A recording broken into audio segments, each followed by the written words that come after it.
சம்பல் செய்ய போகிறேன். குழம்பு, எண்ணெய், தேங்காய் எதுவுமே தேவையில்லை.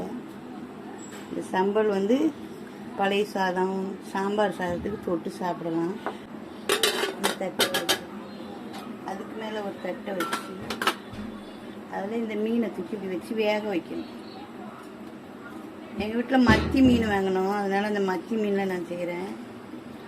உங்கள் வீட்டில் நீங்கள் எந்த மீன்லன்னாலும் செய்யலாம். வஞ்சரா மீன், சோரா மீன், சீலா மீன், எந்த சின்ன மீனாக இருந்தாலும் சரி, எதில் இருந்தாலும் நீங்கள் செய்யலாம்.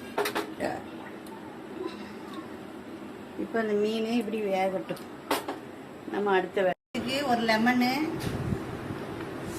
அரை வெங்காயம், கொஞ்சம் கொத்தமல்லி, கருவேப்பிலை, ஒரு 5-6 வெள்ளைப்பூடு பல்லு உரிச்சது, ஒரு 3 காஞ்ச மிளகாய், வரமிளகாய்.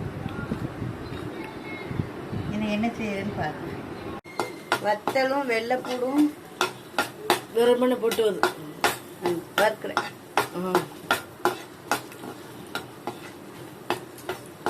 இன்னும் வத்தல் போட்டுக்கோமா. காரம் நிறைய பிடிக்கிறதுல என்ன காரம் போதும்.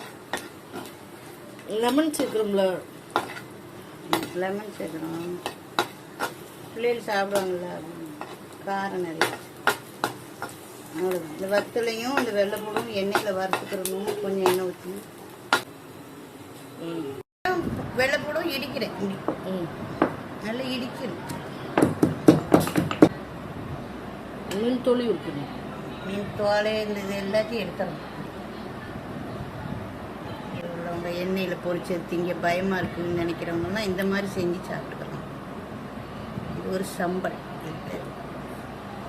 நாங்கள் எங்கள் ஊரில் இப்படி செஞ்சு மீன் வாங்கினா பழைய சாதத்துக்கு இந்த மாதிரி செஞ்சு சாப்பிடும். பழைய சோறுக்கு ரொம்ப நல்லாயிருக்கும். சாம்பாருக்கு ரொம்ப நல்லாயிருக்கும் இந்த டிஷ்ஷு. இந்த மாதிரி பிச்சு வச்சுக்கிறோம். அவிச்ச மீனை, வெங்காயம், கருவேப்பிலை, கொத்தமல்லி. பார்த்தீங்களா, சம்பல் நல்லா சட்னி கணக்காக இருக்கா. அதுதான் சம்பல்.